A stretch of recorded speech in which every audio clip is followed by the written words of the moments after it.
ছটফট কইরা কোনো লাভ নাই। দেখবা তুমি যারে পাওনের লেগে ছটফট করতেছ, সে তোমার তার অর্ধেক চাওনের মধ্যেও রাখে নাই।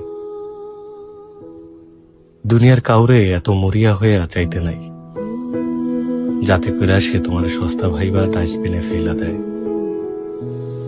মানুষটা যত কম চাইবা, মানুষের কাছে নিজেকে যত কম প্রকাশ করবা, দেখবা তুমি তত বেশি ভালো আছো।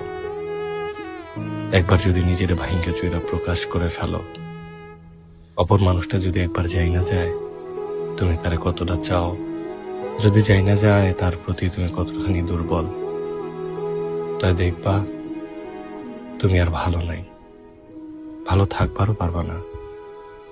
কঠিন হইলেও এইটাই সত্য, ভালোবাসা যত কম প্রকাশ করা যায় ততই স্বচ্ছ, সুন্দর